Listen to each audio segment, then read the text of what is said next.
Hello everybody! I cannot believe it's that time of the month again. Area trading is is here again. I can't believe it. I saw Jane Brown this morning and she was like, I can't believe it's area trading again. I was like, I know, it's just like fun with this business, isn't it? Absolutely love it. And Jane, I just want to say on a side note, how incredible was last night's weekly online training that Jen did with Fiona McCarthy chatting about how to not sponsor. Oh my god, although I watched it in the bath because it was the only chance I could actually get into some sort of like hygienic state, it was just amazing, absolutely incredible. Jen, loved your slideshow, loved your recognition, and I loved everything Fiona said. It was just brilliant, really great. Okay, so it is October, it is halfway through the month, so it is of course our area training, and we've got some really fabulous speakers tonight. So I'm just going to check that Emma is online because we're going to kick off with Emma. Okay, I don't think she is. So Babs, can we go with you first? Yeah, right, okay, let me introduce you in then. I'm going to share my screen. Oh, hang on.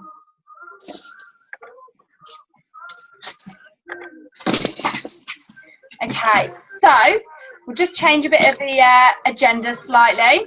So first up, we're going to have our gorgeous, she's not been in the business very long, Babs Coate. Now Babs had not been in the business very long, but still decided to come along to our UK annual conference, so AAC in September.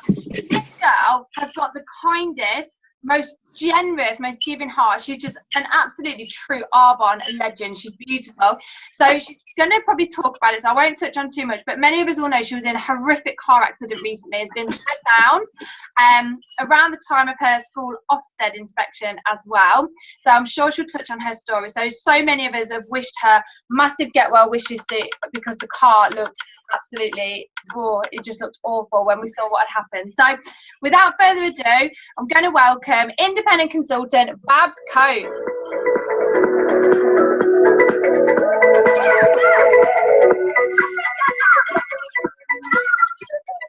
Hello. Hi, just checking that everybody can hear me okay? Yeah, we can hear you. Brilliant. I am going to touch on the accident in a while because it's actually very relevant to my story. So I will warn, I am going to do some sharing of my pictures. So if you are squeamish, that'll be the time to do that. I want to begin at the very beginning of my Arbonne story, courtesy of the lovely Victoria McHale. And my story started when I was invited about a year ago to a party that she was doing for one of my friends. It was marketed to me as cruelty-free, vegan-friendly products, vegan-friendly makeup.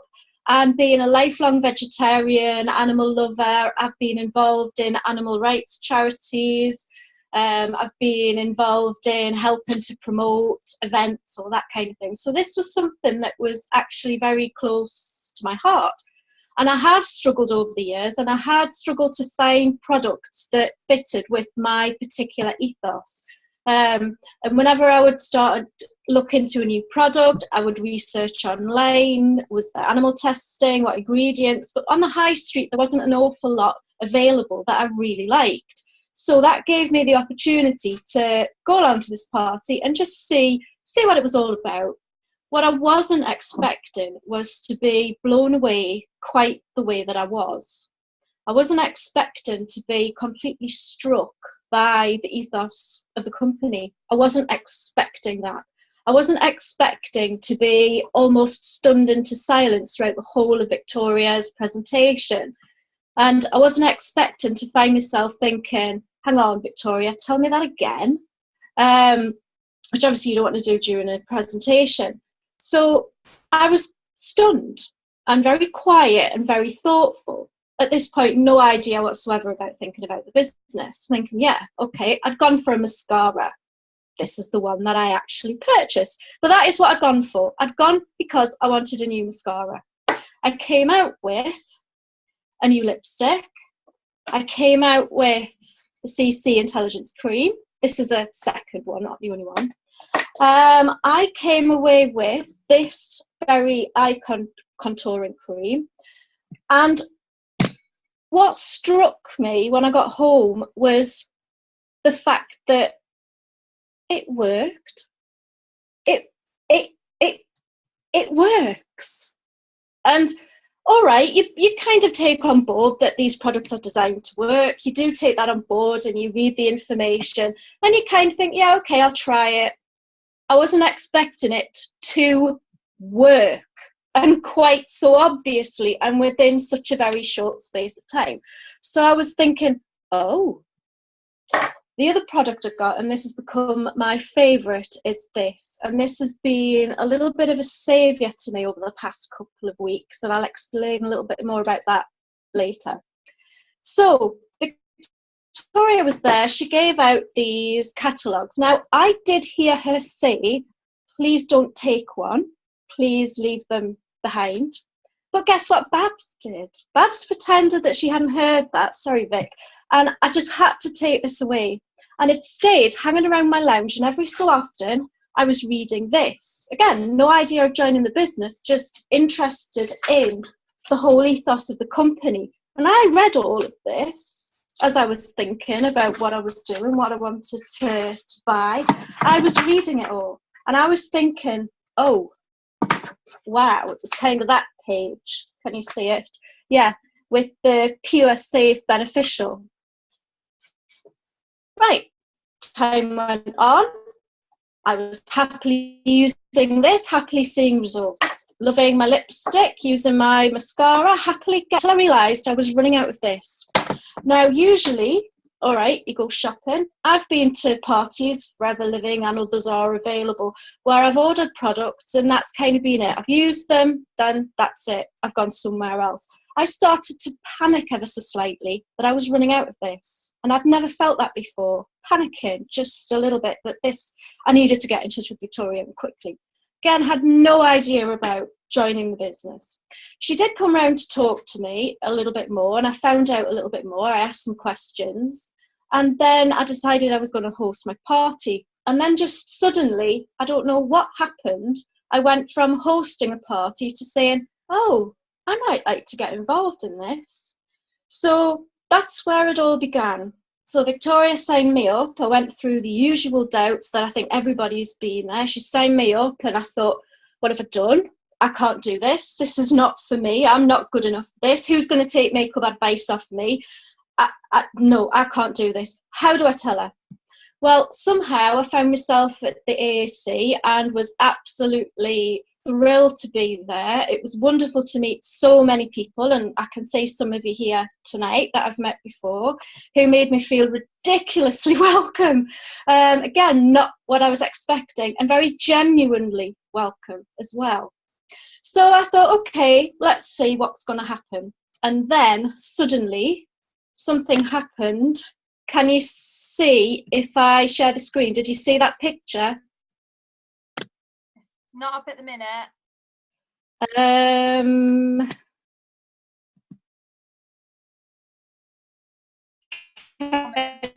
you see that Yes. screen?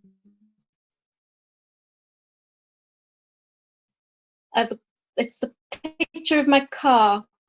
And my computer's crashed.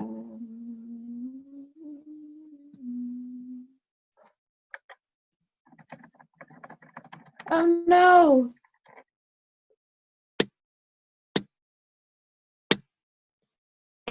Can you hear us, Babs?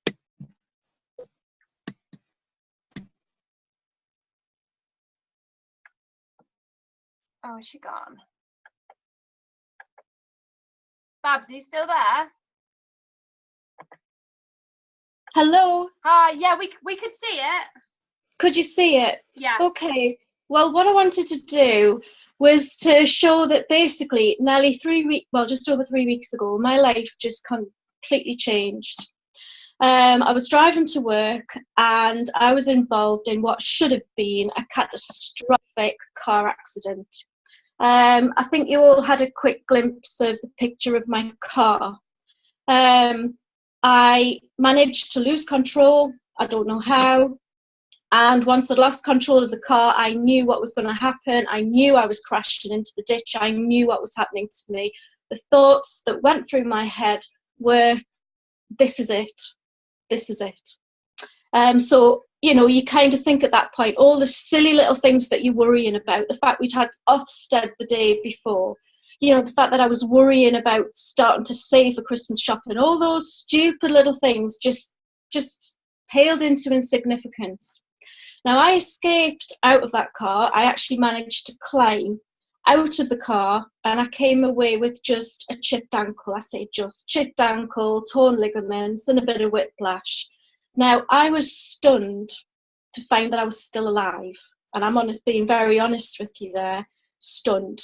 But I kind of knew that if I was to have survived that crash, which people can't believe it when they see the photo, the fire brigade who come to expect to cut me out of the car couldn't believe, one, that I was all right, and secondly, that I'd got out. The main police fire officer said, "How did you get out of that?" So all of this kind of made me realise that I must have an actual purpose. Whoever they are, the powers that be, up there in the universe, weren't ready for me yet. So I had to stop and I had to think. I've been a teacher for the best part of 20 years. I had an accident at school about 5 years ago where a metal pole fell on my shoulder. I've now had a crash on the way to school. I think I'm getting a message that I am not supposed to work at that school anymore for the time being. So I maybe have to take this on board. So what do I do instead? And it's almost as if Arbonne was there, ready, in waiting. Because I wasn't ready to go running with it at that point before the accident. That has now given me a little bit more of a focus. I've been stuck at home off work, signed off for another week. I've been on the sofa. What do you do with your time? Daytime TV? No. Box sets? Tempting, but I decided no. And what I've done is I've spent time doing free online webinars, some business related, a lot actually spiritually motivated, looking at trying to find out my true life purpose, meditating. And I've even gone through this free hypnosis where you look at what's deep within your heart and what it is that you know you need to do in order to make changes in your life. And I feel that the fact that I have been allowed to survive and continue with life, I've got to make changes. I've got to make something of my life. And Arbonne is a very, very good vehicle for that. So I might not be able to get in the car and go out delivering parties. Okay, I'm going to have surgery on my shoulder in the next month, you know, as if I don't have enough on. So, all right, I'm not going to be running around doing parties for Arbonne, but I am biding my time because my time is going to come. Without having the Arbonne focus, I think the last 3 weeks stuck at home would have been really quite depressing. I've had wonderful messages from the Arbonne community, some people who've only ever met me once, from some people who've never met me before. And for that, I've got to say a really big thank you. So that is kind of what I wanted to share with you tonight. Sleepless nights at the chateau.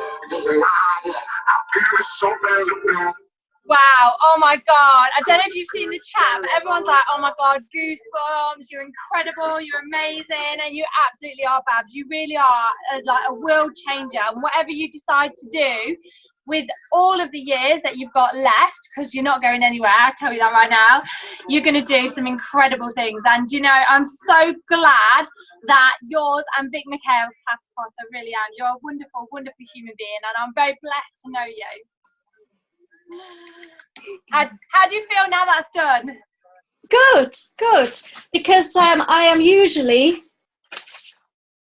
triangle these, so I would have planned and prepped what I was going to say tonight, but I didn't. It's just come out as it came out, so that's another change. Have we squished you into a circle? No. I'm still very happily inside of my triangle, but maybe need to be aware of the circles and the squiggles as well. Oh, fabulous. Absolutely incredible. Thank you so much for sharing your story. And I loved what you said about how everybody is really welcoming and genuine as well. And I think for some people it's almost a bit of a shock, because so many people are around quite a lot of negative people in everyday life, that when they then start business with Arbonne, they're like, why is everybody so nice to me? Like, have they got an ulterior motive? Like, what's going on? And you're like, no, everyone's just really nice. It's just the way that everybody is. That's people that are attracted to Arbonne tend to be really nice, welcoming, genuine people. And that's why, Babs, you're such a fit, and that's why you've just got on with it, and you've just really positioned yourself beautifully within the team, because you are Arbonne through and through. Thanks, Danny.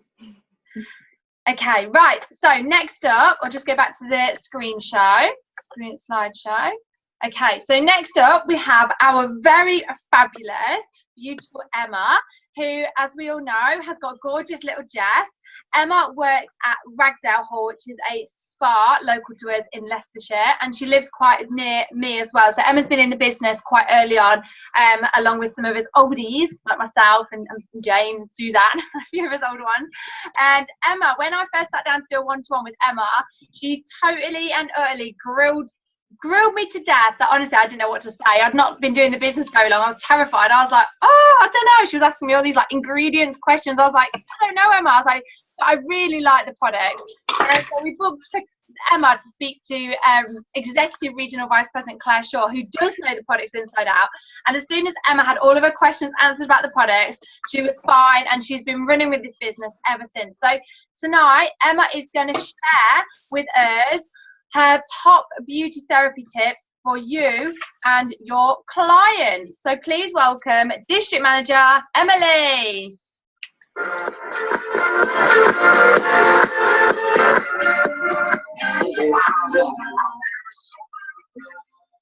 Hi guys. Your skin looks gorgeous. Your skin looks gorgeous. Oh, thank you. Just a bit of CC cream that's still lasted all day. Yeah, I've just found these fabulous products, so it's all down to that. And my circle started to move into a bit of a triangle, because I've even made notes. You and Babs have swapped places. We have. Oh, here comes the mini-me. Hi, Jess. Hi. Right, are you going to be good? Yeah. Are you going to go back upstairs? Are you going to sit quietly then? Yeah. You got to sit quietly, and you mustn't talk. Good luck. Yeah, I know. Apologies in advance. So what I was hoping would be quite useful for people is just to go through some top tips of mine from a beauty therapy point of view. I'm going to try and not make it too technical, but just some little hands-on things that you can do for yourself, and also the things that you can share with your clients, because I think free information and free tips is a fantastic thing to be able to give out to your clients, because it then really turns you from, you're not just selling a product, you're really trying to help people because you're giving them that free information. So I've put a few things down, and I've tried to keep it in line with how you would run your skincare program yourself at home. Now, if anybody's got any questions as I'm going through, please feel free to unmute yourself and ask. Because I know what it's like. You can think of something, and then we'll get to the end, and then you'll forget what it is. So if you want to unmute yourself and ask a question, feel free to do that. If you want to ask me anything at the end, again, feel free.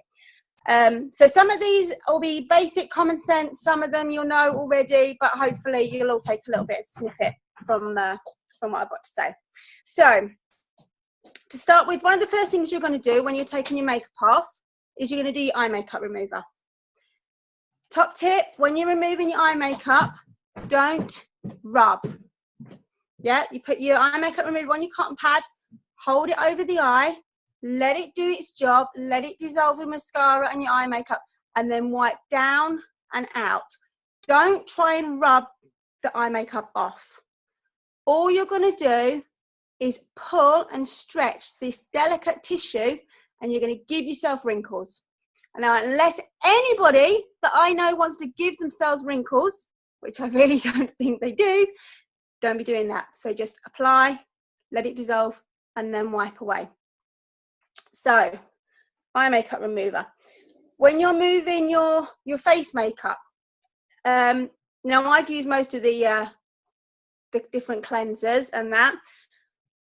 Always make sure you're applying your cleanser, whichever one you're using, onto the skin, whether you're mixing it with water or just applying it, onto the skin first. There's something in my bag. Right, you need to be quiet. Go upstairs, please. There's frisbee school pajamas in my book. Okay. Go School gave me them. School gave upstairs. Okay, what did I say? School gave me these. Anybody want a child? Pajamas. And this is quite a big thing for when you're explaining to people about using their cleanser. A lot of people, especially with a creamy cleanser, will apply it to a cotton pad and then wipe. Don't do that. Apply it to the skin first, massage it in, and then remove it with either cotton pads or a flannel or whatever it is that you're going to remove it with. By doing that, you're allowing the product to break down the makeup. You're warming it to the skin, you're breaking down the dirt, the oil, the makeup, everything else, and then you're going to remove it. That's also one of the biggest downsides of using facial wipes, which are so common and they're everywhere and they're full of horrible things as well. But because you're just wiping the makeup off, you're not really dissolving it properly. So you're never going to get a really good cleanse. You don't want my new pajamas look. Okay. And always cleanse your skin twice, because the first cleanse is going to take off the superficial makeup. The second one. And what's in this cup? No, go and put the cup back. Mum, no, tell them what this juice is. Yeah. What's the juice, Emma? The juice, this is juice. We went to that trampoline place today and she got a slush. Oh, wow. It's cherry slush. It's cherry slush. The Right. trampoline place is amazing. Oh, it's fab. Look, I think we've found our next best hangout place. Yeah, it's Really, brilliant. If really anybody good. doesn't know that lives in Leicestershire, it's called Jump Giants. It's right near Wymeswell, near Vic's strawberry farm. It's brilliant. Fab. And it's like 10-15 minutes away for us as well, isn't it? Brilliant. Really good. So make sure cleansing is really, really important, because if you're not cleansing your skin, you're going to have problems with your skin. You're going to have build-up of bacteria. You're going to have build-up of dirt. You're going to have build-up of makeup. Yes, we've got fantastic makeup. However, if you're going to leave anything on your skin, leave our makeup on your skin, but best to remove everything. So you're giving your skin a really good clean. This is medicine. Okay. Cherry slush. Exfoliating your skin, again, another really, really important step to do once or twice a week, depending on your skin and what your skin needs. It's something that people do forget about and do leave out and miss out and think it's not that important. Exfoliating the skin is going to do a couple of really, really important things. It's taking off all the dead skin cells on the surface. Now, if you don't exfoliate, you can use the most amazing product in the world, but what you're doing is you are just applying that product to dry, dead skin. It's not going to get down effectively to where it needs to go to really do its work. It's just going to be used up on dead skin that's going to fall off. Okay, so by exfoliating the skin, you're going to get so much more benefit from every other product you apply to your skin. It's going to improve the texture of your skin, the tone of your skin. It's also anti-aging because it's going to speed up the cell regeneration of the skin as well. So really, really important step. And if you yourself, or if you've got clients who say, oh, I don't have time to do that, stick it in the shower. Yeah, easiest way to scrub your face in the shower, because then it's nice and easy to get all the bits off as well, and you've not got to worry about fucking around in the sink. So do it in the shower. I remember seeing something come up on Facebook a little while ago. Do you want to go to the Space Centre tomorrow? Yeah. Then go upstairs. No. I saw something come up on Facebook about can you use a body exfoliator on the face? The short answer to that is no. Okay, you shouldn't. Anybody can do this business, can't they? It doesn't matter what's going on in their life. Professional to the end. This Yes. is our presentation material, Emma. Yeah. Yeah. Emma, Yes. I don't don't use an eye makeup remover, but I do use eye makeup. Why is it important that I use eye makeup remover and not just double wash with the palm? Right, Jess, go upstairs now and be quiet because I'm working. No. Sorry, you don't use eye makeup remover, but you do use eye makeup. Yes. Yeah. Do you know what? Our cleansers are actually really, really good at dissolving eye makeup. Okay. Because I'm a bit old-fashioned when it comes to makeup removers. And when I first started using RE9, I thought a cleansing wash isn't going to get my makeup off properly. And I was really, really surprised at how effective it was at removing it. And I've actually run out of eye makeup remover now as well. And so I've been using the RE9 cleansing wash to take my eye makeup off as well. Okay. So it does remove it just as effectively. You do have to be a bit careful because you're mixing it with water, not to get it in your eyes, but just massage gently. So again, make sure you're not pulling the eyes, just massage gently and then wipe it off with the flannel. Cool. Okay. So And I do a double wash as well. Yeah. Yeah. The other thing that I found with the first cleanse, I think it's quite good to do your cleanse with water and then wipe it off, and then the second cleanse I wash it off. Just because that first wiping it removal really helps to get rid of the makeup, and it is just a really good way to help lift it off the skin. Okay. It was very safe when I got a piece of mine. Okay, go on then, go and do a picture. So, yeah, exfoliator. Don't use a body exfoliator on your face because the grains in a body exfoliator are a lot coarser, they're a lot rougher, too much for your face. Way too much for your face. If you're too rough with your exfoliator, you can cause broken capillaries and you can cause sensitivity. Okay, so just be nice and gentle. Don't overdo it. Don't go crazy. Emma, can I just ask a quick question? So you know Yes. the exfoliator for your face, that would obviously be the FC5 exfoliator. Yeah. For the body, would it be the sea source salt scrub? Yes. Okay. Yeah.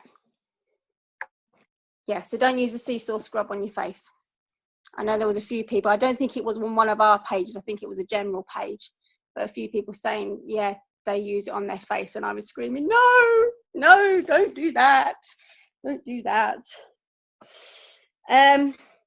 So masks, again, masks, very good to apply once, twice a week, really give your skin a good boost. We've got lots of different masks so that, you know, we've got something for everybody, something for all skin concerns. Most of them can be used and left on overnight as well. When you apply your masks, don't apply too close to the eye area. Okay? Guess what this is? Guess. Pizza. No. A ladybird. Go and draw some more ladybirds. Don't apply too close to the eye area because this area is a little bit too delicate, especially if you're using something like the sea source mask. And just another note about masks and any products really in general, a little bit of tingling is perfectly normal. We've got very active products, we've got very good products. You will feel tingling, you will see a little bit of pink. It's perfectly normal because that is the activity doing its job on the skin. If it's burning, if it's hot, if it's itchy, that is a reaction. That isn't an action, that is a reaction. If that's the case where either a mask or any other product, remove it straight away, apply cold compress, and then leave the skin to settle down and calm down. And don't apply anything else until it's settled down. Guess what I've done next? A spider. Yeah, Daddy don't like. Good girl. Something else that I find is quite a good tip for when you're using a mask, because again, it's another one that people say, oh, I've not got time to do that. If you've got children, that's a even better reason that you haven't got time to do anything at all. Once the kids are in bed, it's quite a good habit, or it's my habit anyway, to take my makeup off as soon as she's in bed, if she ever goes to bed. but then what you can do is then you can apply your mask. So 7, 8 o'clock, apply your mask, leave it on all evening, doing whatever you're doing, and then take it off before you go to bed. And then it's quite an easy thing to just slot in. And if you do want to leave it on overnight, you can leave it on overnight. I think the sea sauce is the only one you can't leave on overnight, but if you do have just the odd spot, then you can leave it on the odd spot overnight. Shall I tell you what that is? What's that? A tree. Oh, right. When you're doing your masks as well and your expo, don't forget your neck. Okay, don't leave this area out. We often find that our faces end here and our bodies start here. Yeah, we miss this bit. And then this is where there's a lot of aging occurs, because we're not putting moisturizer on, we're not putting SPF on, we're not putting anything on. But of course, it's always exposed to the elements, to the sun, so therefore it's always getting attacked. I've done a chop down tree. Very good. Everyone, what? Go upstairs and play with the toys before bed. Do you know what? I'd even bribed her to be quiet, but I knew it wasn't going to work. Okay, so eye products. When you're using anything around your eyes, you want to be using about the size of a grain of rice. That's it for both eyes. You only need a tiny amount, because this area is only 1/3 as thick as the skin on the rest of your face. My little trick that I do, take 2 fingers, very gently, just feel and pinch the skin around the eyes, just very gently, and then feel the skin on your face. And this is a great one to do at parties, a great one to do to clients when you're talking about skincare and consultation, so they can feel the difference in the texture and the thickness of the skin. So that's why it's so important to use an eye product and not just smear your regular moisturizer all around this area. This area as well also doesn't have any sebaceous glands, so it has no oil glands around these tissues, which is one of the reasons that it's one of the first places to show the fine lines, because the skin doesn't naturally secrete the oil to keep the skin moist. Now, if you apply your regular moisturizer, the molecules are too big to be able to penetrate those delicate tissues. So what will happen is you'll end up actually making your eyes puffy, because the product can't penetrate properly. It will go into the skin and sit there. And all it will do is just sit there and coagulate and just make your eyes puffy. Okay, so really, really important to use a proper eye cream, size of a grain of rice, on your ring finger, because that's the thing you've got the least amount of pressure with the most control, and just pat gently around the contours of the eye, just like that. Not on the eyelids, don't need to go on the eyelids, again that's going to be too heavy. This whole area will work a bit like blotting paper, so it will seep in the moisture and the nutrients that it needs. Okay, so that's what you want to do for your eyes. I've also done a snail. You've done a snail. Beautiful picture. And a flower. There you go. Oh. Very good. Right, go and draw me some more pictures. So then on to your moisturiser. There's not really a great deal to mention too much about moisturiser. But what I will say is, over the winter, you may find that you need to upgrade your moisturiser a little bit, because the skin does get drier over the winter months. With the coldness, with the weather, with central heating, it does get a little bit drier. So you might find you need to bump up to the extra moisture. Introducing the facial oil is a great thing to do as well over the winter months, just to give your skin that little bit extra drink. If your neck is one of your main concerns, one of your main problem areas, or one of your clients' problem areas, a great way to apply the neck cream, get my angle a bit better, is to apply it to the back of your hand and apply like this. Because the shape of the back of your hand fits really nicely under that area. That's it, just like that. I love it when people play along, then I'm not just being silly. The other bonus is backs of your hands. Another area really susceptible to aging. Joan Collins very famously said she always wears gloves, covers her hands, her upper arms, and her décolleté. And that's why she always looks so young, because those are the places that age first. Because, of course, the hands, we're always washing our hands are always exposed. So, again, they show the signs of aging. You want to look at somebody's age, don't look at their face, look at their hands. Okay. Any questions on any of that so far? All make sense? Yeah. Good, good. And just a few other pointers, just about looking after your skin. Again, a lot of this we all know, it's all common sense. But good skin really does come from the inside out. Okay? If you're not looking after the inside, doesn't matter how amazing it is that you're applying something to the outside, you're really not going to see much benefit. Which is one of the reasons that I fell in love with Arbonne, because it's the only skincare company that has got a nutrition line along with its skincare line. So we've got the best of both worlds.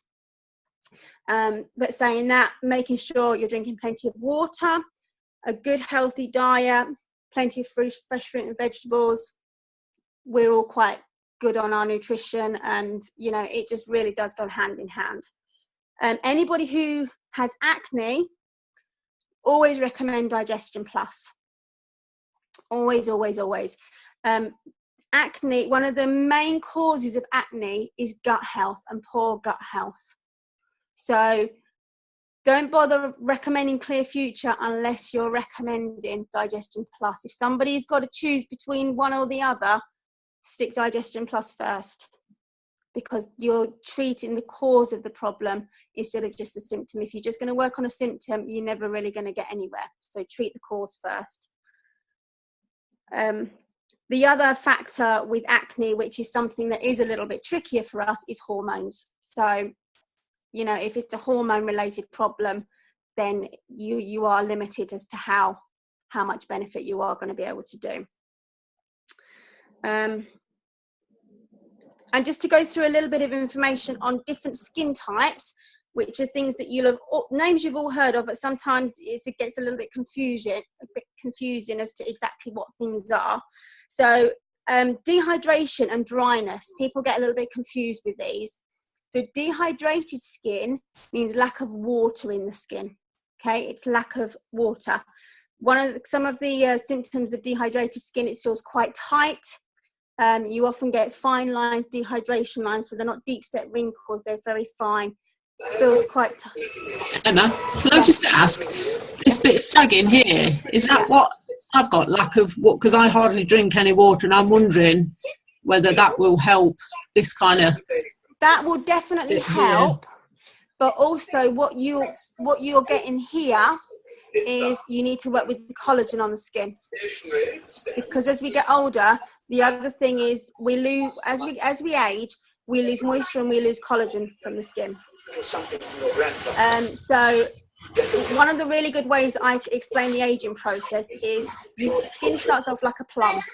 Yeah, so you imagine a baby, they've got that beautiful, beautiful skin, perfect skin.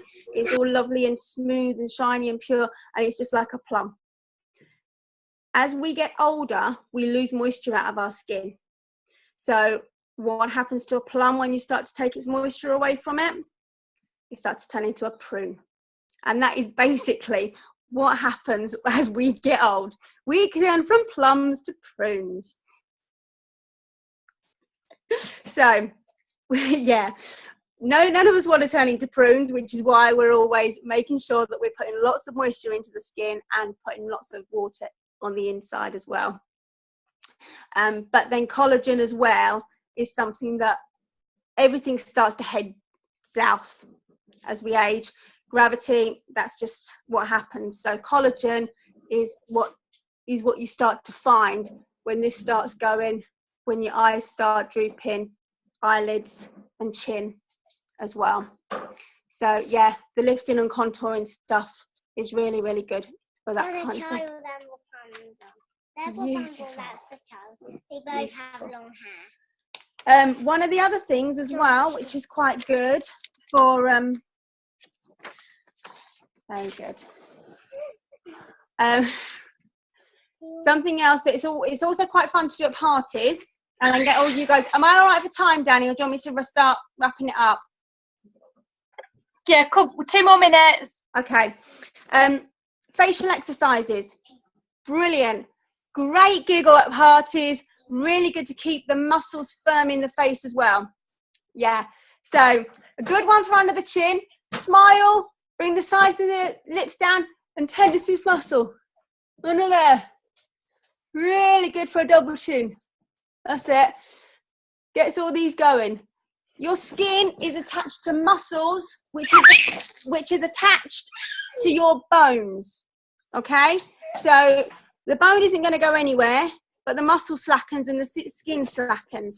So if you're working on the muscles as well, just pulling faces, raising your eyebrows.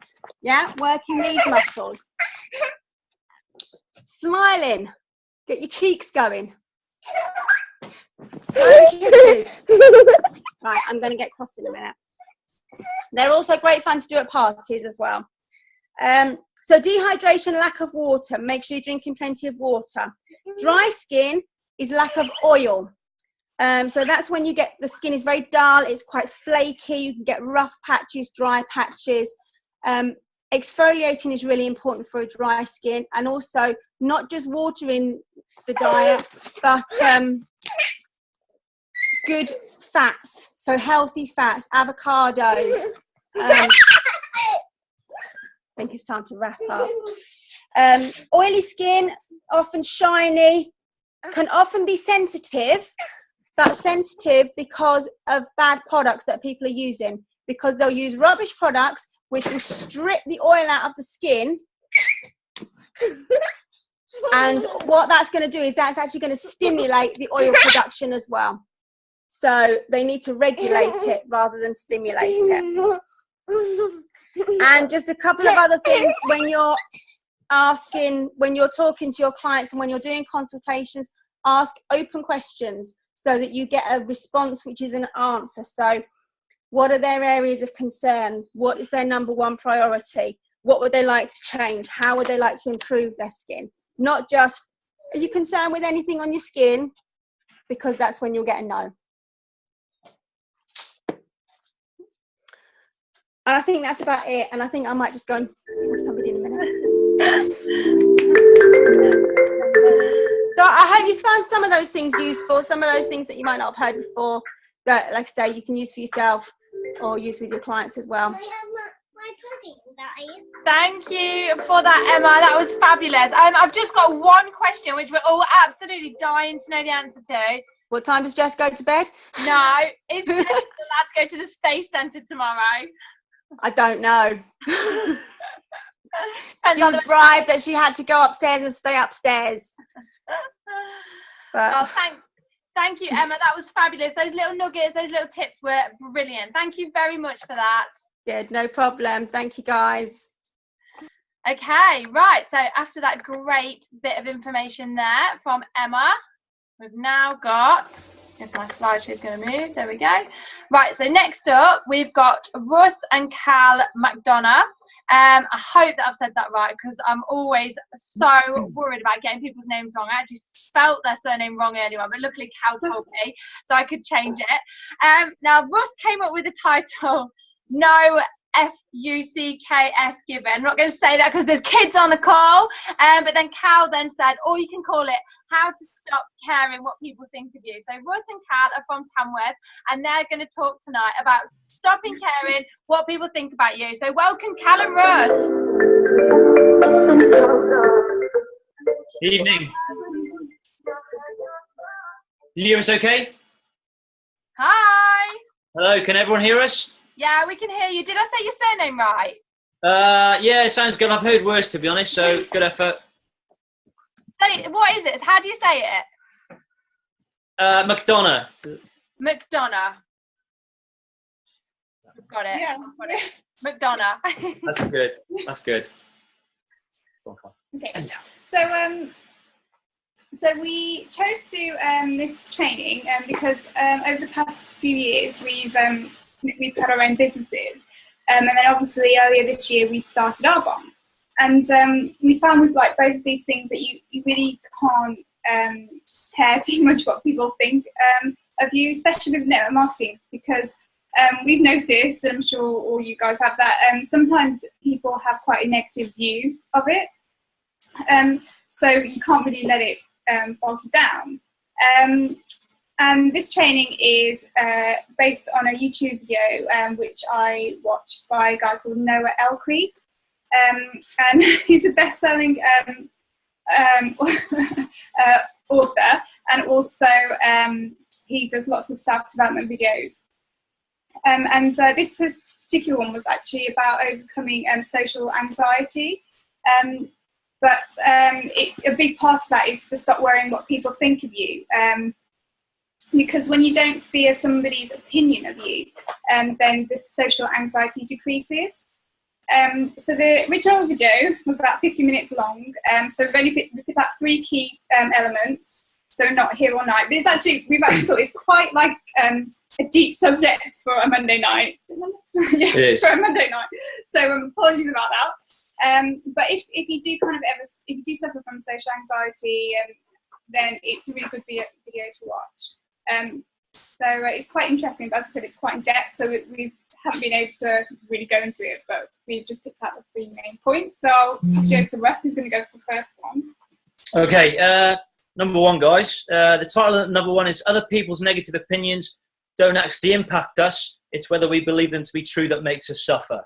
All right, so basically the only time we suffer from a negative opinion is if we actually believe the words to be true. And when this happens, it causes 2 things, all right? The first one, it worsens our idea of ourselves, and also it reaffirms. So if you have got limiting beliefs already, if someone says something and it kind of strikes a bit of a chord with yourself, it reaffirms one of our own beliefs about ourselves, all right? So, and that can be quite a nasty thing to a lot of people if they have got limiting beliefs in a certain area of their life, all right? Now, an example of this, you're walking down the street, you're not paying attention to anyone, you're in your own little world, and some random... Sorry, I just got to say, if you think having kids is hard, try having 2 naughty Cavalier King Charles. Very naughty. Right, so you're walking down the street, and a random person says to you, "Oi, you are rubbish at your job. What are you doing? Get a new job." You're not going to give that person a time of day. It's not going to affect you. You're just going to crack on walking down the street, and it hasn't really bothered you. However, when you get into work later that day or the next day, if your boss comes up to you and says, "Dude, you're rubbish at your job. You need to find a new job," it's going to have a lot more of a negative impact on you. Because generally, because we value our boss's opinion and we think they're speaking the truth, then it'll worsen the opinion of ourselves. So if we did have any limiting beliefs that maybe we shouldn't be doing that job, for example, it's going to just emphasize that. Now, I have got an example of that. And I know that, Danny, I'm going to use you in this example. So apologies. And I know this is something you would never, ever say to someone. If I said to, how many people are online? 20 odd people. If I said to the majority of you, "Look, you are all rubbish at network marketing, get a new job," it wouldn't mean anything to you because you don't know me. I'm an independent consultant. My Arbonne sort of career hasn't gone that far yet. You wouldn't be bothered by what I said. It'd be water off a duck's back. But if Danny, an RVP, turned around to you and said, "Look, you are rubbish at network marketing, you need to try something else," that would probably affect you a whole lot more because of the position Danny's in. So you'd be like, "Oh, maybe she's speaking the truth," and then those limiting beliefs you've already got would just blow up massively, and it would really hit you. So the thing which we're trying to say is it's not actually the opinion that causes us to suffer. We both said the same thing. It's just what we actually perceive to be true. So it's something, it's just, yeah. So the next logical question to that would be, how do we stop that from happening? How do we stop the suffering? And Cal will touch on that. Okay, so it makes sense that if it's because we believe the negative opinion to be true, that in order to stop the suffering, we do this by recognizing that others' opinions actually aren't true. So Noah's theory is actually, it's quite deep. So it's more than just kind of dismissing someone and saying, you aren't bothered by what people think because, they're idiots, or, you only listen to your friends because they will say nice things about you. It's actually realising that nobody's opinion is actually based on truth. And the way that Noah explained it is that if someone thinks that a song is bad, then, does that mean that that song is bad, that it's no good? Well, no, it doesn't. It's just not a good fit for that person. So it's not truth, because somebody else, will love that song. So the song isn't bad, it's just a song. I just wanted to interrupt there. When we watched the video, sort of like the way my brain kind of works, the example which was given in the 50-minute video was, and you'll have to excuse me, I don't know what they're called, but as kids we get these little toys, and it comes like a square, a triangle, and a circle, and you've got to get that shape, and you've got to put it in the correct hole to complete. I don't know what the hell they're called. But if for example, if you took the square and you tried to put it in the triangle or the circle and it doesn't fit, well, you're not going to turn around and go, well, that square's no good, it's rubbish. It's just that it wasn't the correct fit for that particular hole. And that, as soon as he explained it that way, I was kind of like, oh, that makes a lot more sense. But I'll let Cal carry on. So yeah, so that's a good example, because it's, we often confuse like not being a good fit for somebody for just being not good enough. But it's okay, if we don't fit with everybody, because that, that's really not going to happen. Like, not everybody is always going to like us. So once we, stop believing, or stop taking people's opinions as truth, then we kind of remove the fear of being judged, and the negative opinions stop having as much of an impact on us. So we're on to our third and final point. Okay, third point, guys. Compliments aren't true either. Right. This is probably the hardest bit to take on board, because it's probably the bit which you don't want to, what's the correct word? You don't want to accept, because everybody loves getting compliments. It's in our DNA. Okay. Noah isn't saying that this is a bad thing, so he's not saying it's bad to get compliments. Now, I know in the Arbonne culture, it's a huge thing. You only have to go onto our page to see that compliments are a part of daily life. And again, it's not a bad thing. That being said, if you believe the good opinions, when someone gives you compliments and the good opinion of you, if you buy into that, then you're also going to buy into when people say something negative about you. So you're going to be, you can't separate the two down the line. You can't say, well, I'm only going to listen to the good stuff, I'm not going to listen to the bad stuff. But you just can't. So what you've got to try, what happens is, when someone gives you a compliment on a Monday, you'll be up here. On a Tuesday, you might be having a bit more of a crappy day, and someone says something really negative about you, you'll be down here. And what this will cause is a massive roller coaster of emotions. I know that sounds really cliched, but you'll be on a roller coaster of emotions, all right? And you've got to kind of, you can't buy into it. So as long as you always believe what people say to be true, then it's always going to affect your self-worth. So you're always going to be having limiting beliefs, and you're always going to be kind of, oh, I'm a great person one day, the next day you're going to be slightly struggling a little bit. And again, if you're liked, then you're going to think you're likable, and one day, oh, I'm not liked, you're going to think you're the worst person in the world. All right. Now, just to wrap this final bit up, and I know Cal's going to kind of give a summary at the end. It's not to say compliments are bad, because we're not saying that. Compliments are a fantastic thing. But we shouldn't let them determine our actual individual self-worth, all right? We don't need other people to reaffirm how great we are. We've all got limiting beliefs. It's about our individual responsibility to work through that. Don't let other people's opinions of you directly affect who and what you are and your integrity of life, okay? Yeah, don't let negative comments determine our self-worth, because absolutely none of them are true. And I'll let Cal summarise the whole lot. I watched this video because I do suffer from social anxiety a bit. So for me, the bit that really stood out was just about kind of recognising that, you know, people's negative opinions, you know, obviously aren't true. And it helps you, you know, it stops you being scared almost of putting yourself out there, and it kind of gives you a bit more permission to be yourself, because you're not worrying about what people think. And also because you kind of think, well, you know, the positive things aren't true either. It also means that you're not almost trying to, like, you're not trying to kind of people please, because you're not worried either way.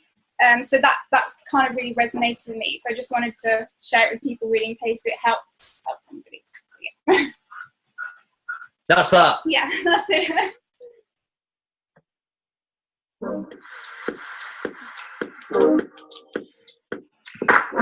I'm feeling something. Okay. Again, a compliment, but that was Yeah, there you go. incredible. So you're learning already. Good effort. Do you know what? I absolutely love that, and I totally got what you were saying. You were saying, you know, if somebody's got something negative to say, like, they're entitled to say it, but it doesn't necessarily mean that what they're saying is true. It just means that they haven't seen an appropriate fit. I love the analogy of the square cube, like going into the triangle, or whichever way you said it. And then saying about the compliments are great, but don't let people's compliments of you define your self-worth. And I just thought that was brilliant. I thought that was such a great, simple, but I think useful for everybody training. I loved it. Thank you, guys. No problem. Do you think you could share the link of it on one of the team pages? Yeah, well, he's got loads of videos about loads of different things. So, but that one was particularly good. So I'll share it. I'll share it. Yeah, I loved it. Thank you, Cal and Russ. That was brilliant. Really, really great. Okay, right. Let me just share my screen. Okay. Right, so next up we have our gorgeous Luke, who's just got back from an audition, and he texted me, he was like, oh my gosh, he was like, what time am I on? What time am I on? And so he's managed to get back. So Luke has put together a great training for us, and we all absolutely adore Luke to death over in Grantham. And what was your audition for, Luke? It's for a musical called Made in Dagenham. Oh, okay. Well, we look forward to hearing more about that. So I'm going to introduce you in, Luke. I don't know what the title of your training is, but I know it's going to be brilliant anyway. So welcome, Luke William. Thank you. Hello, everyone. I love the music that you play when people start their trainings. So I've literally just got in. So I've just literally come from audition, got straight in the car, drove straight home, and then walked in. My laptop's not working, so I'm doing it off my phone. So, hope everyone's okay. I'm really excited to be training this evening. I'm just going to minimise this. Hopefully you can all still see me. Can you all still see me? I'm guessing you can. So I'm just going to get my notes up. Fab. So I can't actually see. I think you're frozen, actually. Oh, no. Yeah, we can see you, but you're frozen. Oh, no. Oh, okay. I'm back again. I'm going to have to, remember my training now, off the top of my head. You're moving now. Have you still got your notes up? So they're on my laptop. So I've got them on my phone as well. But obviously you've got to minimise your Zoom, haven't you, to get your notes? Oh. So I'm going to have to try and memorise this from out of my head. So, right. So thank you so much for having me on the call tonight to train. I'm always really excited to help out sort of different sidelines and different teams. And I love it when we're all able to kind of share our knowledge and share our ways of thinking so that we can all kind of get better together. And what's so great is how different people train, and you learn things from everybody that you come across in this business, which is one of the kind of greatest blessings, of all in this business, not just the income and everything else that you gain from it, but what you learn from each other and how you develop as a person. So my training tonight is actually called the three-legged stool. So I did say the three-legged chair in the message, but then I realised we don't really... Huh? You did. I've just remembered you did. I'd take it back. Luke had told me his title. I'm so sorry about that. It's all right. I told you the wrong one anyway, because I said the three-legged chair, and then I realised chairs aren't three-legged. They're four-legged. So I changed it to the three-legged stool. So I kind of just wrote this training last night. I was in bed, sort of just before one of Danny's other Zooms, and I was writing it away, and I thought about it. Glad that you were really prepared, seeing as you've known about it for a month. I know. Well, I had a different training topic a few weeks ago. Then I changed my mind because I thought, you know what, I'm going to focus on this training. So I like to be quite creative and quite interactive and create trainings from sort of scratch. So this is kind of bits that I've learned from books and pulled it together into my own training, which I've titled The Three-Legged Chair. So first of all, I want you all to imagine, sorry, a three-legged stool, not a chair. I want you to all to imagine a three-legged stool. Okay, you can all visualize it in your head, a wooden three-legged stool. It may be sat in your kitchen. There you go, Danny is visualizing the stool. It could be sat in your kitchen. It's perfectly sat there. You maybe sit on the three-legged stool. It's quite comfortable. It's keeping you safe. Maybe your friends and family come around and they compliment the three-legged stool that you have in your kitchen. And they think, what a great, stable, safe, three-legged stool that is that you sat on. Now I want you to imagine that somebody comes in with a big axe and chops off one of the chair legs. What would happen to that stool? Okay, what's going to happen to the three-legged stool if someone axes one of the legs off? It's going to break. It's going to break. Is it going to keep you safe, Danny? No. Is it going to look good? No. Is it going to be stable? No, it's not. So the reason I call my training the three-legged stool is because I believe there are three fundamentals that we need to continuously practice to grow our business. Okay? And here are those three things: vision, belief, and action.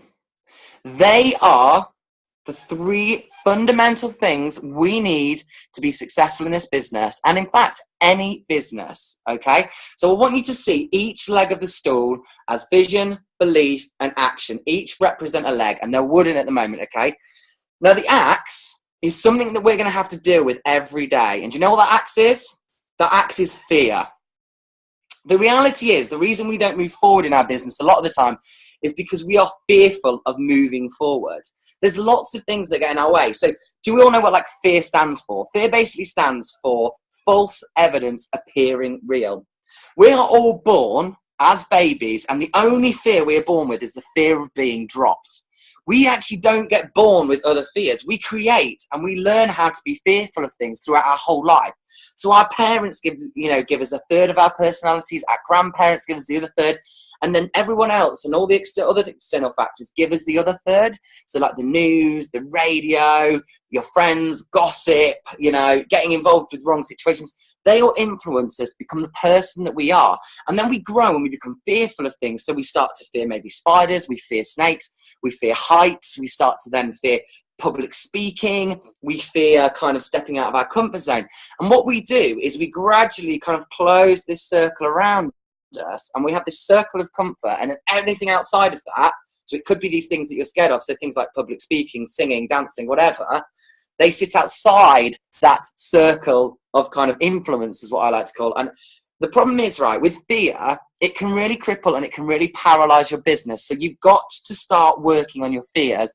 You've got to start developing them and coming at them, right? Now, nobody's expecting you to just get over fears like that, okay? So what I want you all to do, hopefully you've kind of all got maybe pen and paper. I want you to write down something that you're scared of, okay? Obviously, if it's Arbonne related, great. But if there's anything that you're scared of, I want you to just write it down. Write it down now. What are you scared of, okay? So hopefully you've all written down something that you're scared of. And Danny's written, me. No, you're not. You love me. So think of that fear, okay? And I want you to take emotion away from that fear, okay? And know that that fear is just something out of your circle of influence. It's something you can't control just yet, okay? So I've got a couple of people putting some fears down here. So let's have a look at what we've got. So we've got leading, presenting Arbonne. Do you mean presenting the DA? Failure, making mistakes. Oh, thank you, Sarah, by the way. That was a nice comment from you there. Not being liked, getting it wrong. These are all fears, okay? But I want you to look at these fears now, right? Look at that fear that you've all written down. That fear is not something that controls you, and you can have control of that fear if you choose to. Just see it as something that sits outside of your circle of influence, okay? It's something you can do. So here's what you've got to do, is you've got to start making small steps to overcoming that fear. Because here's the thing, if you're scared of presenting, Someone can say all day long, just learn the DA, get in front of people. And actually, I agree. If you've got the confidence, just be like, I'm just going to do it. I'm going to stand in front of someone. That will move you along, becoming less scared of that fear. But all you have to do, no one's asking you to go from being afraid of something to being not afraid overnight. You have to take small steps to overcome that fear. So perfect example, I always use this, right? I'm a singer, love getting on a stage. I can sing musical theatre, love it so much, right? But when I was growing up, I was about 17 and we all went to college, and we used to go to karaoke nights every week. But there was something about being up in karaoke, singing as myself, not as a character, that really scared me. So I would sit there thinking, I wish so badly I could just get up and sing for everybody. But I used to be really, really scared. And gradually over time, I thought, I knew though that I had the vision. I thought, I will get up there and I just need to push myself. So I started off small. So I would get up there and sing with a group of friends. And then it went from singing with a group of friends to singing with another friend. And then it went from kind of doing a duet where I would sing one line, they'd sing another. And then before long, I actually started getting up and singing on my own. And over time, through experience and through pushing myself a little bit more and more and more each time, I can now get up in a karaoke and just sing. And I'm not really bothered as much. So all I'm saying is that just take small steps to kind of smash that fear, okay? So once you've started taking actions to start breaking down your fears, because you need to put a plan, okay? You can't just have these actions in your head. You've got to write down your fears and start writing a plan for each fear of how you're going to overcome it. So let's look at some of the fears that you've given, because I want to give some practical stuff that some of you can take away. So, right, so somebody's put here, presenting Arbonne DA. Okay, so here's the thing. Some people will say to you, just get out there, just do it. Fine. If you've got the confidence to get out there and do it, go and do it, okay, and get over that fear. But if you're not and you're looking for advice, what I recommend you do is find someone you trust and start presenting it to them, just one-on-one, telling them, I'll make lots of mistakes, but I'm just here to practice. Speak to your upline, ask for a 30-minute Zoom for you to present the DA. And what will end up happening is that gradually, as you practice more and more and more, maybe you'll do it to yourself in the mirror. And as you put all that together, you will start to get over your fear and just build it up gradually. Maybe attend a blaze where there's only a handful of people, offer to present a couple of slides in front of some people. No one's asking you to go full throttle if you're not ready. Because if you're not ready, then you're going to just make yourself feel uncomfortable. So I believe in kind of gradually introducing steps that will get you towards that fear. So if someone's put making mistakes, that's a big one we all suffer with. Failure, not being liked, those kind of things. Again, sit down and what is it about not being liked that you're scared of? Are you scared that people are going to criticize you? Are you scared that people are going to say you're not good enough? Are you scared that people are going to say that you're not talented? Whatever those things are, really get to the root cause of what those things are, because obviously not being liked and stuff, you need to drill down a bit more and think about ways that you can start kind of moving forward with getting over that fear. So someone's put rejection. Right, here's the cure for rejection, okay, the fear of rejection. And it's going out and getting rejection. So what I've always thought, right, we have a lot of MVPs in this business who are performers. So let's look at them. Stuart Armfield, Sarah Dunning, Sarah Law. Well, Sarah Law's an ERVP, but she will be a nation this month. Hetty Gifford, Scott Campbell, Tamlin Platts. They're all performers. The only reason they've accelerated in their Arbonne business is because they have already learnt to deal with rejection. Becoming a performer is one of the hardest jobs ever, okay?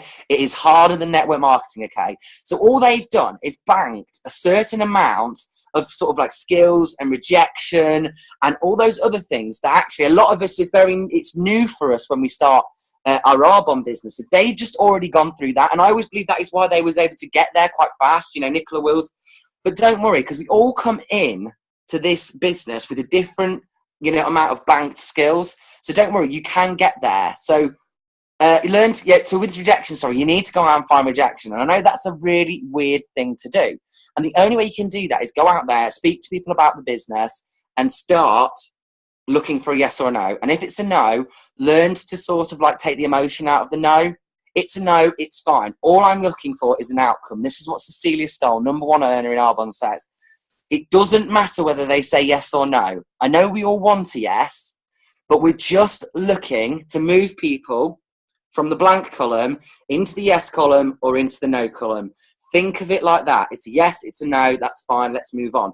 The other thing to get over rejection is don't put all your eggs in one basket. I am speaking from experience here. If you are only talking to one person at a time in this business, you are going to feel that rejection is more powerful than if you're speaking to 10 people. Because here's the thing, if you've got 10 people speaking to you, one of them saying no is not going to scare you, because you've got 9 people that you're already talking to. So if you are someone that is just moving from one person, getting an answer, to another person, getting an answer, to another person, getting an answer, right?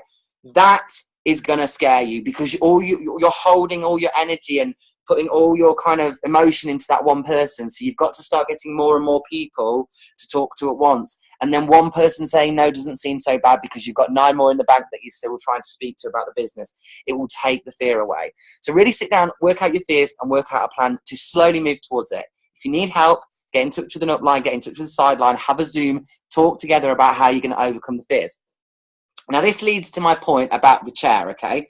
We all start off with a wooden chair. It's our vision, it's our belief, and it's our action. So what I want you to do is write vision, belief, so stool, it's the stool. Can you all write down vision, belief, action on a piece of paper, okay? And what I'm going to ask you to do, she's done it. Does that say Luke? Oh, I thought you said love you, Luke. So write down, oh, there's Jane. Right, we've all written down vision, belief, action, okay? You're all going to score yourself right now out of 10, genuinely, and it has to come from the heart. It has to be completely honest. Do not try and fool yourself that you are higher score than you are. And I don't mean to be mean to do this. We've just got to get real, and we've just got to face reality. Now, 10 out of 10 is Debbie Neal level. So that's going to give you the indication. So those of you who don't know of Debbie Neal, I don't know how to describe her. Okay, this is a woman. Let's put it this way. This is the woman who got to MVP in less than 6 months. Is that right, Danny? Fastest ever MVP. The woman basically got an RE9 set on her first day, charged around to her neighbour, said, you're trying these and you're coming to a presentation later. Bye. She turned up later that day. The woman was wearing sunglasses. I've had a reaction to the RE9. Oh, I don't care. Keep the sunglasses on. You come into the presentation. This woman is now an MVP in her business. That is Debbie Neal, 10 out of 10, okay?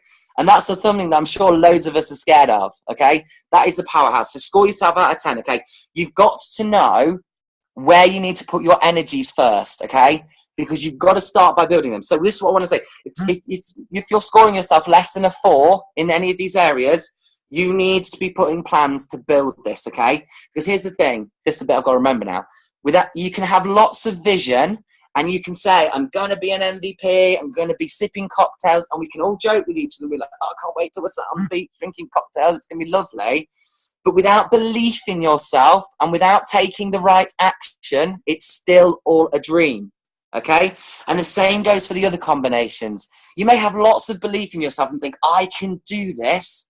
But if you don't know where you're going and you visually don't know what goal you're aiming for, where you're going, what you want to see come into your life, the house, the paycheck, when you want to give up your job, the things you want to buy for your family, the things you want to buy for yourself, that dream house, until you can visualize all of that, belief is great, but if you don't know where you're going, nobody else is going to know where to go either, okay? And this is the other thing, and this is probably the rarer combination, that you'll get people who take lots of action. I might be wrong, Danny, you'll have more experience in this, but I imagine this is the rarer one. People taking lots of action, but not having the vision of belief. Because you can go out there and you can madly share Arbonne and you can madly share the products, but if people don't know where you're going and what your vision is and your belief isn't there, how are they going to follow you? Okay, so start with, first of all, know where you're going, visualize it, see the house, get a vision board going, know when you're going to get to RVP, know when you're going to get to MVP, know how many MVPs you're going to have when you become a top 10 earner. Have all these things visual, because I say this, and I've said this from day one, right? If you keep everything in your head, you've got an 8% a chance of achieving it, okay? 8%, that's it. You need to get it down visually, and you need to see it every day for it to become an 80% chance of achieving things, okay? So you need to get these visuals down. So once you've got the vision, you need to pump belief into yourself that you can make that vision a reality. Now, the only way that vision can become a reality is with action. So focus on the area you've scored yourself the lowest, okay? And then, before long, you won't be a wooden stool. You will be a metal stool, okay? And an axe ain't cutting off a metal leg. Okay? It ain't doing it. So you need to become a metal stool, a balanced one that feels comfortable, that feels stable, that feels strong, that can protect itself from fear. That is what you're aiming for. And until you start to realize the areas that you need to put focus, you're going to be chasing your tail. You need to have a clear vision, belief, and take action. But like I said, the reason we don't take action, the reason we don't do these 3 things is because we don't believe in ourselves, okay?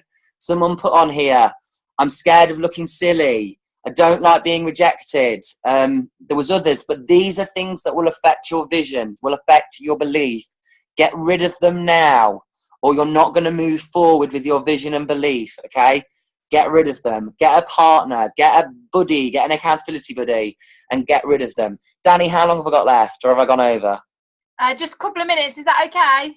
Yes. I'll wrap up, because I did have one activity, but I'll wrap up. So just remember that, guys, okay? These are really important things. Do not overcomplicate your business, okay? You will undoubtedly overcomplicate your business. You go through rubbish in this business, and you go through good times, and you go through bad times, and you'll overcomplicate things, and you'll get upset, and you'll feel rejection. You will go through all of this, no doubt. But I tell you what, just keep going, okay? And know that it's simple as vision, belief, action. That's it. That's all I want you to tell yourself. Vision, belief, action, because that's all it takes. Don't overcomplicate it. You don't have to be a nutritional scientist or a nutritional therapist or a dermatologist. You don't have to be these things to do this business. And it's so easy for us to go out there and start going, I'm going to do online courses and all these things.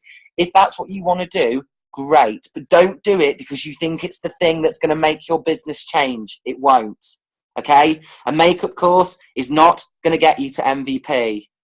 You building your vision, your belief, and taking action is what's going to make you an MVP. Okay? So that is my training. Thank you so much for having me. Love you all. Sleepless nights at the shadow. Oh my gosh, Luke! That song was really appropriate because Jane's like, Luke, I don't know how I'm ever going to sleep tonight. So that song was totally appropriate. That was incredible. Oh my God! You didn't need any notes. That was brilliant. That was all from memory. That was so great. And thank you. One more speaker, but oh my God, are we going to end on a bang tonight? Like, I just want to say, tonight's training is incredible. Like my notes, I'm literally like scribble. I can't write enough down. It's been at such a high level of training tonight. It really has. So thank you, Luke, for adding to that. Okay, so we've got one last trainer left. So I'm just going to share my screen. Okay, so our last person that's training tonight is, of course, our very gorgeous, very delightful, been driving her brand new to-be white Mercedes this week, trying out, well, I say white, that's obviously not a white one there, but she knows what she wants, girl after my own heart. Our gorgeous yoga instructor, birthing, all those birthing things that you do, Kelly, as well, teaching women to birth naturally and all those things. Our gorgeous Kelly Bromley is going to talk tonight about different personality traits.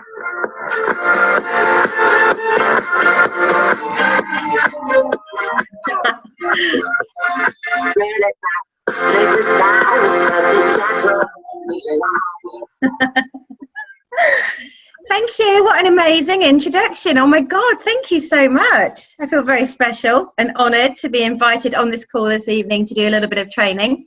So I'm going to share my screen. Da-da-da. Ah. Do you want music? Yeah.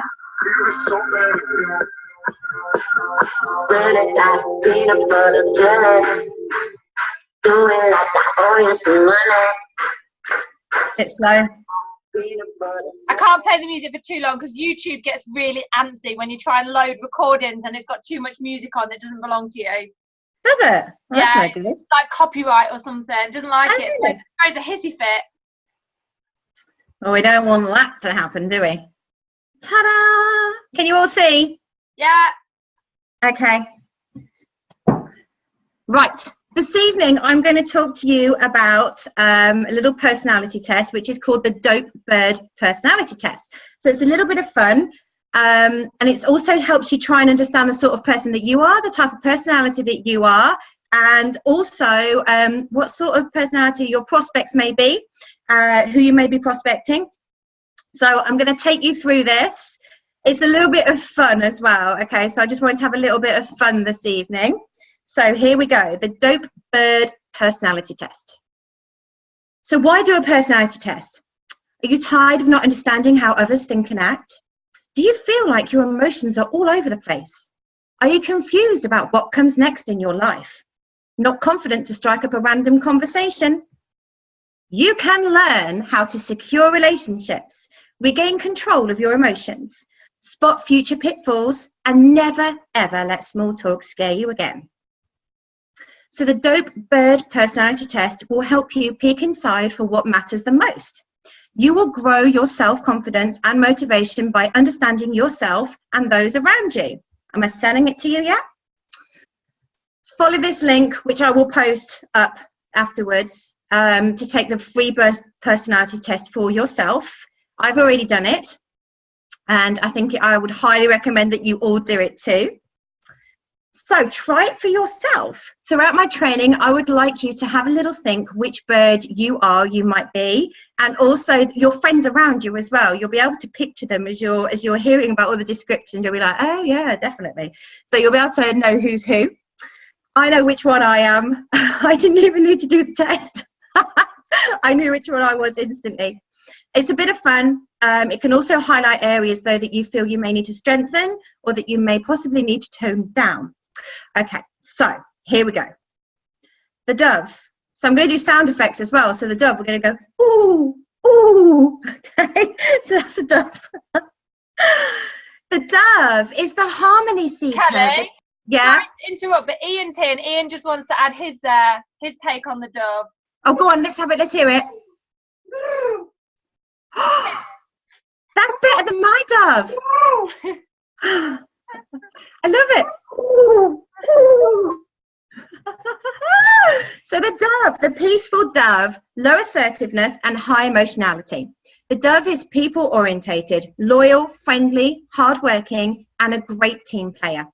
The dove tends to avoid change, confrontation, risk taking, and assertiveness.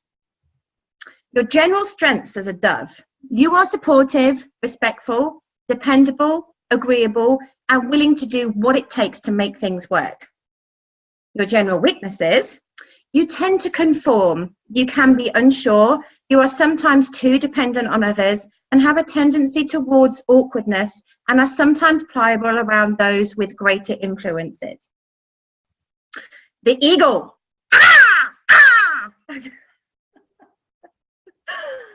The result seeker, the bald eagle. High assertiveness, low emotionality. Eagles are dominant, stimulated by challenge, they're decisive, and they are direct. Eagles can be blunt and stubborn, and they can lose sight of the bigger picture as they can be they can be insensitive to other people's needs. Eagles are natural achievers. General strengths as an eagle: you are strong-willed, independent, practical, decisive, and very efficient. Your general weaknesses as an eagle: you can be overly dominant, tough, severe, pushy, and harsh. The peacock.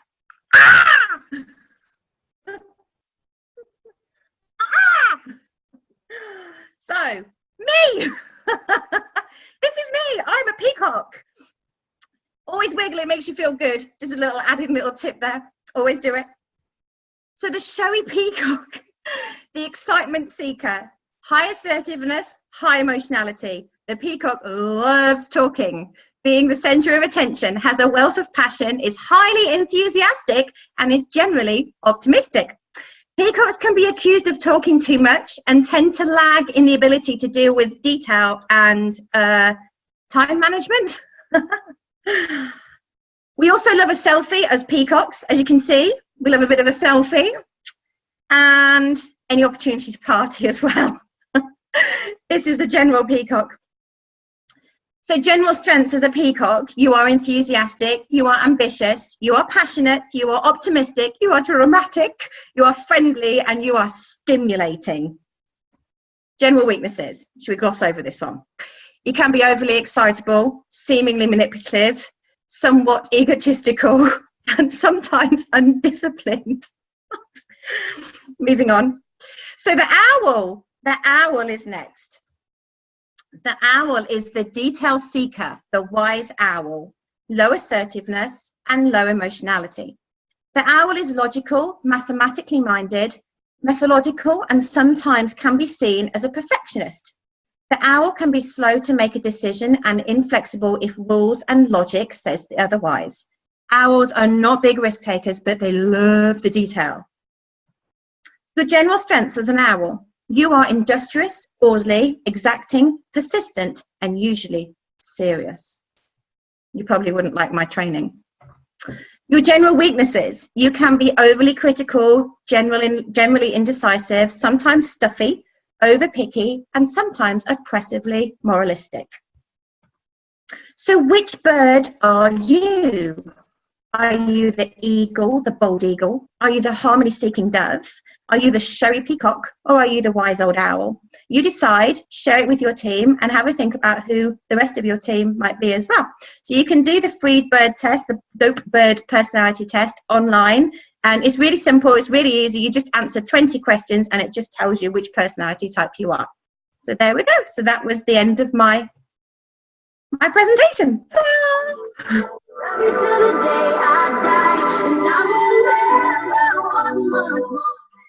Fabulous, Kelly. Fabulous. Thank you so much. Does anyone want to say what personality they are? Luke, do you want to unmute yourself? I'm a peacock. Yeah, you are. Yeah, you are. Yeah, I am. Yeah. I love it. Babs, what are you? You don't know? Hang on, you're muted. Wait. Start again. I don't know, because none of them really fit. No, I've no idea. Definitely not a dove, and I'm not a peacock, but I'm a little bit too emotionally aware to be the owl, so I don't know. Do the test and let us know. If I dare. If I do, yeah, I will.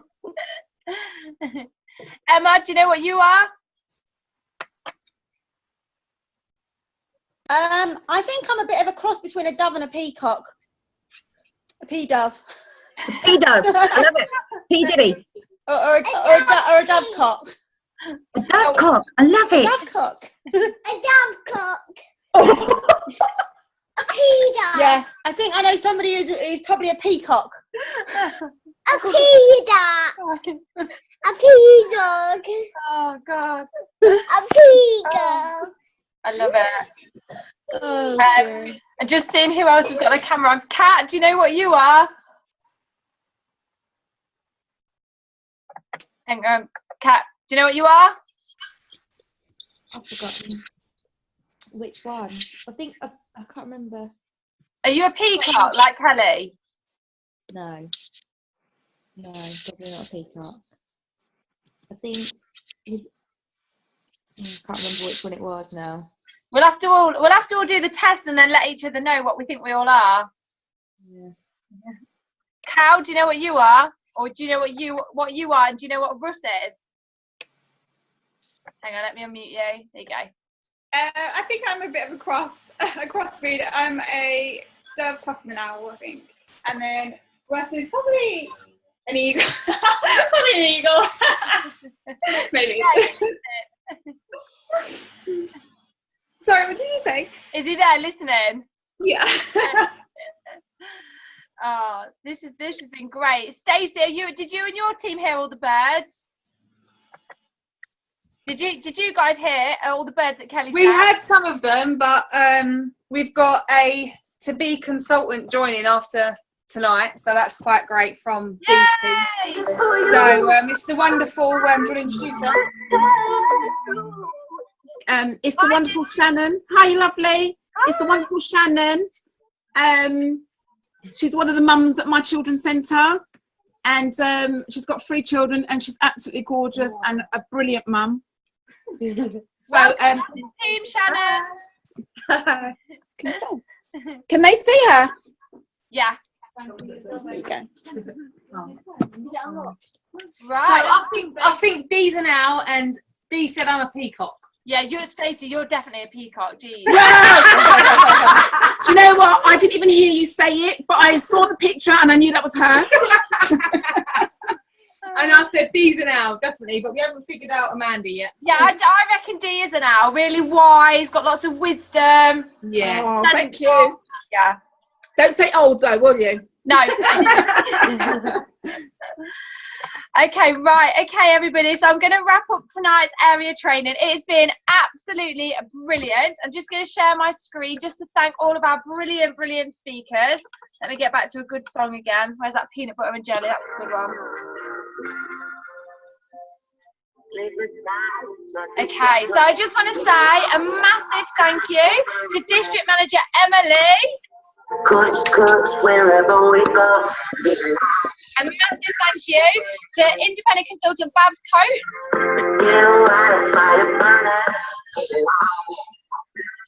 You see Stacey dancing the peacock. Massive thank you to Russ&Cal Mcdonagh. I hope that was right. Massive thank you to Luke William talking about the 3-legged stool. And ending on a massive high, our gorgeous, gorgeous Kelly Bromley talking about the personalities that we all have.